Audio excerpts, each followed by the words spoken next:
but Alfie's really nudging him with them 2 goals, thinking, hang on a sec, I agree. I scored 2 goals. I mean, what do Blues fans think? Yeah, let us know in the comments below. I mean, I think you agree that Stansfield will start. I think so. But do you think Alfie deserves a possible start and give Stano a bit of a rest and keep him fresh for Barnsley? I mean, we've picked Stano, Dad, because we think that's what Chris Davies might do. What would you do if you were the manager? Would you plump for Alfie? Would you plump for Stansfield? Who would you go for?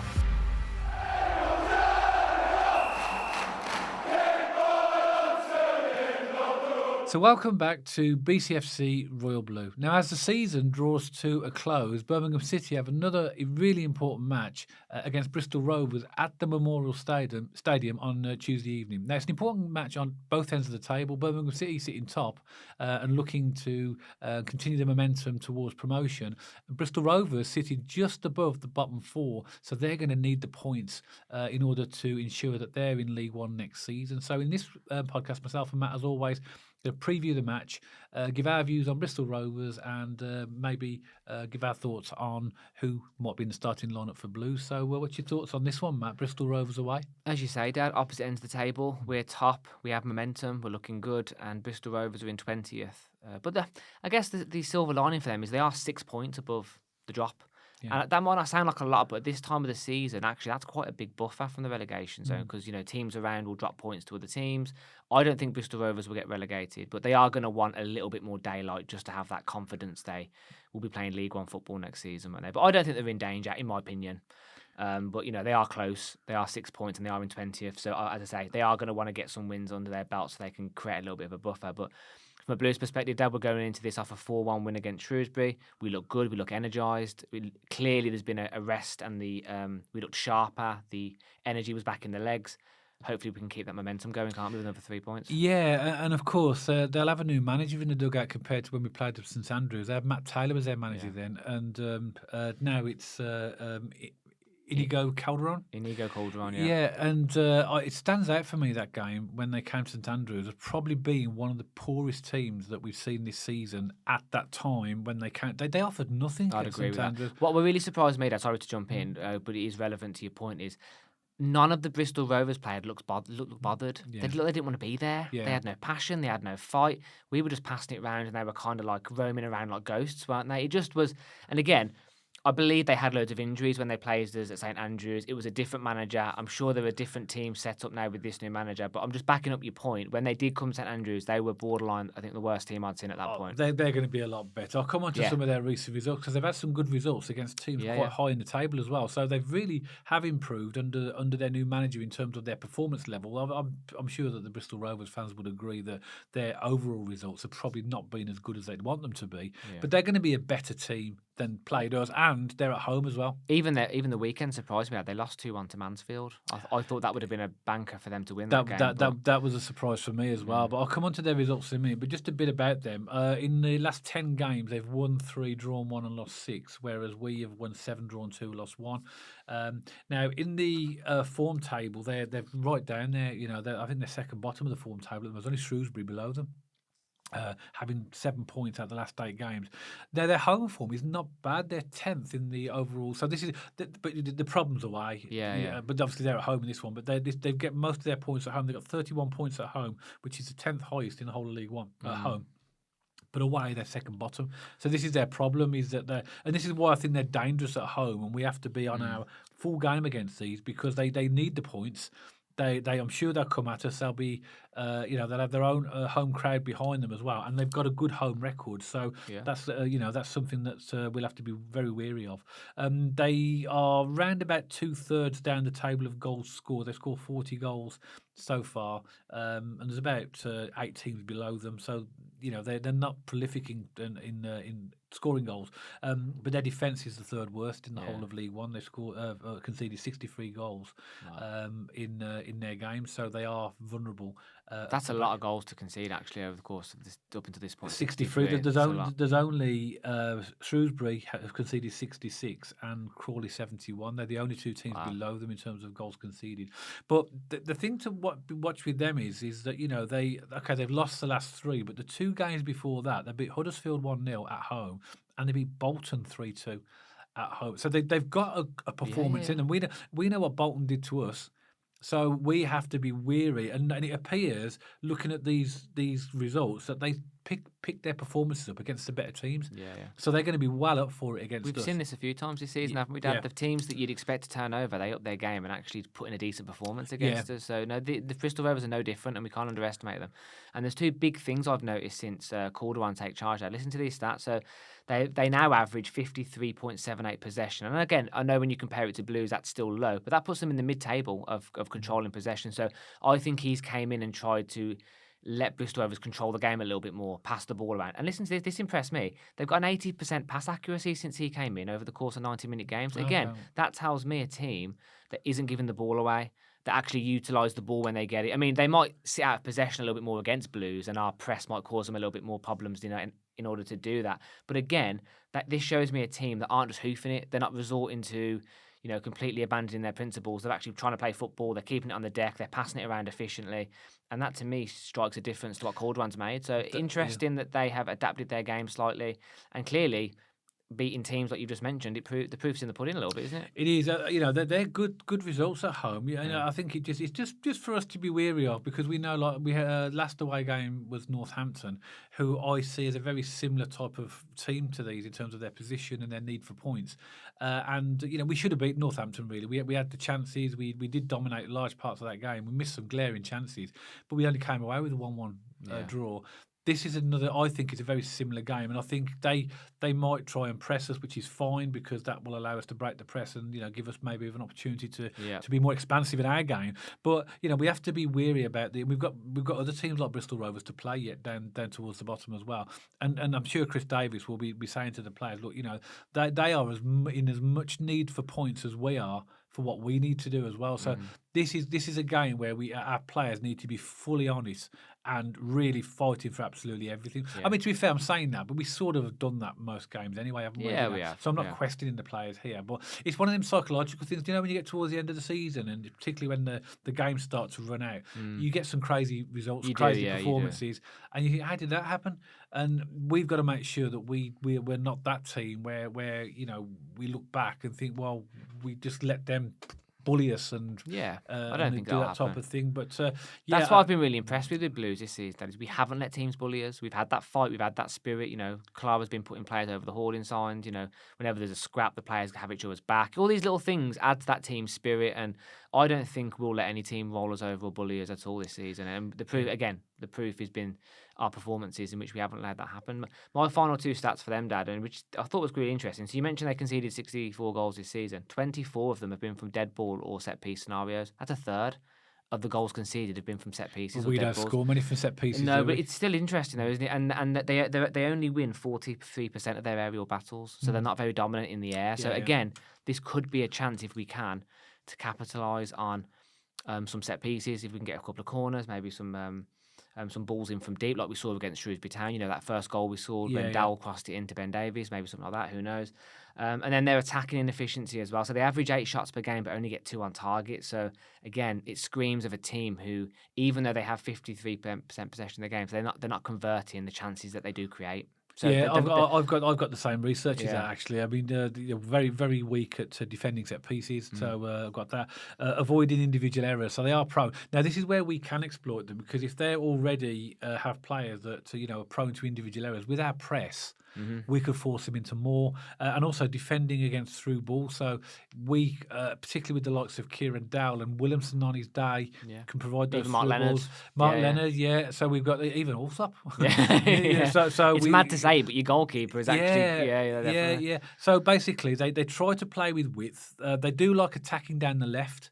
So that's a position where I think they're most effective, and they do try and play the offside trap as well. So it's just, if we can get that right, we can maybe. Be careful doing that with Stano's runs, though. Yeah, exactly. If he can get 10 yards on you, you're done. He's scoring, isn't he? So yeah. I mean, just a bit about their leading scorers. I mean, their leading scorer. This shows you. It's got 5 goals. Right. We've had 2 of them with 5. Chris Martin, a very experienced player, he's a centre forward with 5 goals. And Rule Satirio, he's got 5 goals. He's a centre forward. Then they got Promise Omachiri with 4 goals, another centre forward. Isaac Hutchinson, central midfield with 4, and Scott Sinclair. He's been around a long time, hasn't he? Left winger with 3. I don't know if all these players are fit, but this is their current top scorers. Most assists, Chris Martin. So Chris Martin's their top scorer and their most assists with 4. Luke Thomas, a right winger with 4. Grant Ward with 4. He's a right midfielder. Promise Omachiri with 2. So they're not prolific in goals, and this game for me is about us really, in terms of if we play our game and actually control the game and dominate, I think we'll win this one. But I'm always weird, like the wounded animal, where you've got that team that are literally, particularly the ones just hovering above, where they're looking over their shoulder. They're the dangerous teams, and I think we just need to be. We can beat any team on our day if we're fully on it, but we also have to appreciate that teams have got different motivations, and anybody can beat anybody in any league. But look at Northampton away, Dad. It was a prime example. The pitch was rubbish. The wind had a real big tailwind, and for the first half they dominated really, but it was an amalgamation of us being a little bit off, the weather not helping, the pitch being bobbling. There was a whole different load of factors which contributed. That isn't an excuse. Northampton deserved, in my opinion, actually, to be 1-0 up at the break. We thankfully got a goal before, but it just shows there are some factors out of our control sometimes that affect games as well. They're going to be up for it. And in fact, Dad, I see quite a similar game to Northampton. Yeah, me too. And, we can look back at that game now and know it's a game that we should have won. If you look at Northampton weren't bad, actually. They pressed quite well. They did one, and we had that silly own goal at a water score where they pressed us. And we also, went up the other end, and we should have scored, a couple of. We had really good chances to win that game, but we didn't. Yeah. At the end of the day, it's about 90 minutes or plus whatever the referee adds on, and we won one. It was a point. We can't argue with that. And this is a very similar team, so we just need to be very wary of teams like this as well. Interestingly, in their last game, you mentioned they lost 2-1 at home to Mansfield. Yeah. In that, they played a 4-3-3. Okay. They ain't going to play that against us. Well, if they do, I wouldn't advise they play that against us. If they did, the two and the 3 would drop back, so it'd be it'd be 6 effectively. Almost like 4-5-1. Yeah, exactly. Or 5-4-1, something like that. Because they always change their shape in the defensive formation, don't they? Yeah. So I think, again, for all the reasons we've said, it's just one of these games where we've literally got to be on our game. Yeah. I've got nothing else about Bristol Rovers, so it's a good opportunity to talk about the Blues team. And, let's do it. So, Dad, I've been through the defence, I think, for the last video or two. So you take us through the defence, although it's getting boring now, and I think a lot of Blues fans will agree on it. I think we could just go straight to the midfield, to be honest. But I'll say it anyway. All right, but it's going to be Allsop in goal. Yeah. It's going to be Laird at right back. Good to see him back, wasn't it? In the last game. Was. It'd be Clara and Davies in the middle and Cocker on the left. Yeah, and to be honest with you, I mean, I will remind people of the starting lineup, but I've gone for the same as who did we just play? Shrewsbury Town. So I've gone for Leonard and Awata in the 2 centre mids. I've gone for Anderson on the left, Williamson in the 10, and Dowell on the right, and I'm going to stick with Stansfield. So I have as well. I've done that as well. The only difference, Dad, might be Hansen. He might start Hansen on one of the wings, but I don't think he's going to swap Dowell. If Anderson's fit, he's too valuable this season. Well, Williamson had a better game, didn't he, against Shrewsbury? So the only possible change could be you bring Hansen back on the left, shift Anderson over to the right, Dowell in the 10, and put Williamson back on the bench. And the other dilemma that Chris Davis is going to have is Alfie scored 2, didn't he? Yeah, exactly. So the question is, does he start Alfie? I don't think he will. I think it will be Stansfield, but Alfie's really nudging him with them 2 goals. Thinking, hang on a sec, I scored 2 goals. I mean, what do Blues fans think? Yeah, let us know in the comments below. I mean, I think you agree that Stansfield will start. I think so. But do you think Alfie deserves a possible start and give Stano a bit of a rest and keep him fresh for Barnsley? I mean, we've picked Stano, Dad, because we think that's what Chris Davies might do. What would you do if you were the manager? Would you plump for Alfie? Would you plump for Stansfield? Who would you go for? If I was a manager that worked on the principle that if you get the shirt and you do well, you keep the shirt, then I'd go for Alfie. Yeah. Because then if you work on that principle, okay, players, you take your chance. Yeah. You can't argue that Alfie was only on the pitch for about 25 minutes and he scored 2 goals. Agreed. So he took his chance. But then there's also the argument to say, well, we've got a lot of games coming up. We've got Barnsley on Saturday, so maybe give Alfie a start and keep Stano fresh for Barnsley. So that's a good point, yeah. So there's lots of options there, isn't it? I think there's 2 things that might change for me. The first one we discussed, I think he might put Hansen in, Dowell in the 10. Anderson. That might be one, and he might play Alfie May instead of Stansfield. They're the two variables. I'm not sure what Chris Davies is going to do, but I'll stand by what we've just selected. I think that's a very reasonable and fair expectation of what we might expect. I want a high press. I want energy. I want just to suffocate if they're prone to problems, Dad, and being suffocated into unforced errors. I want us to press high. I want us to be brave as well. I want us to get balls in the box. We saw this against Shrewsbury Town, Dad, which we didn't actually cover in the post-match. We did kind of allude to it, but we didn't say it specifically. The problems we were causing them by getting a few balls in the box. All of our goals, apart from the Alfie final one, the first 3 goals were all dinks in. Yeah. Whether it be a dead ball from Dow on the first one, whether it be Mark Leonard to Laird, Hansen to May. They were all crosses into the box, weren't they? Let's continue that. Let's be brave. Let's not go backwards. Let's not shoehorn. Let's go at them. Let's keep the pace up. Let's win our aerial battles. Let's try to get some set pieces, some goals from set pieces again. Let's cause them some problems, and I have no doubt we can win this game. But this isn't going to be easy. They're going to be up for it. They're just outside the relegation zone. They're going to want daylight. These are the kind of teams, in my opinion, you absolutely cannot underestimate. Yeah, and it's a game that is important because obviously we're now getting to the stage where we're running out of games. We need to keep the momentum going. So let's continue the performance really against Shrewsbury, because I think that's the type of way we, like you mentioned, we need to be not direct but more forward thinking. Brave. Yeah. I think brave's a good word of putting it, because it is direct, but it's only direct off the back of you actually taking a man on or putting the ball in the box instead of going, all stop. Back to you. Yeah. Be brave. Yeah. Make that decision. Because what I liked about Shrewsbury, this might sound like an odd thing to compliment. Sometimes we lost the ball. Sometimes it went out for a throw-in. Sometimes it went out for a goal kick. But I didn't mind because the players had the bravery to try and take their man on, to try and pass it through, to try a cheeky little through ball. And for me, I'd much rather lose it 3 times out of 10, but 7 times out of 10 we create a chance and have that bravery, in my opinion. So I'd like to see that against Bristol Rovers, and I've no doubt, Dad, if we stick to our game plan, we can win this game. I think so. So let's give a score prediction then as to finish the podcast. Okay, so I think these are a dangerous team at home, and I think they will score. So I've gone for Bristol Rovers 1, Birmingham City 2. I think it's going to be a close game. That's what I've predicted as well. Has it really? Yeah. Yeah, I was. I mean, I said I remember doing the pre-match for Northampton game, and I predicted a similar result, I think, for Blues. But I also said that because of the predicament or the need for points, has the potential to be a draw as well. Yeah. I think this has that potential as well, but I think we're good enough to win this. And I'm not going to go on the fence here. I'm going to go for Bristol Rovers 1, Birmingham City 2. But I think that Chris Davies will know when he talks to these lads, our lads, saying, look, he'll understand their position and what they need to do. We saw it last season in the Championship, didn't we? Where teams below us and while we got relegated, they were all picking points up. They never were before. And this always happens at the end of the season. So as long as we're weary and we are conscious of what we need to do, I'm pretty confident that we can get 3 points in this game as well. I think so. And get us closer to that target as well.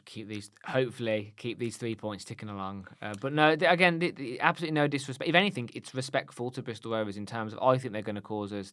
They're not going to cause us problems in terms of they're not going to be creating chances and hitting the bar, hitting the post, creating those chances, but they are going to frustrate us, I think. Exactly like Northampton did, and they will be direct. They will get the ball in the box when they get the chance.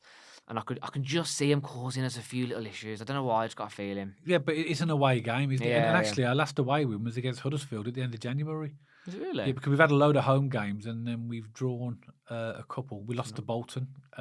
Drew to Northampton. Yeah. Okay, interesting. Yeah. So we I think January the 28th is when we last won away, which was Huddersfield. So we need to improve or get back to winning ways away, and this is a good opportunity to do it. Just one very, very final point for me as well. What's happened to Mung Jae Lee? Oh, I have no idea. I have no idea. Because I heard stuff about him being in like a mini pre-season. Well, you have to hurry up. I mean, the season's like coming to an end. I have no idea. To me, that seemed, in hindsight now, maybe like a bit of a panic buy because of Buchanan getting injured and us not having the cover at left back. But Cochran, what a machine he is. He just doesn't stop, does he? So, I mean, good question. I have no idea. Hope the guy's okay.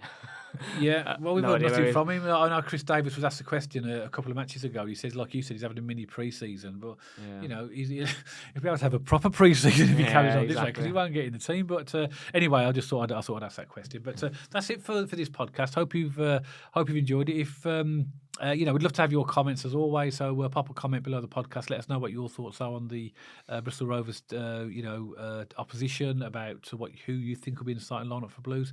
If you're a Bristol Rovers fan and you've come across this podcast for the first time, we also welcome comments from fans from opposition teams. So please put a comment below with your thoughts on the game and a bit about your team. That's always interesting for us to read. If you did like the podcast, as always, don't forget to give us a thumbs up. And if you haven't checked us out on our social media channels already, then pop along to our X page and our Instagram page.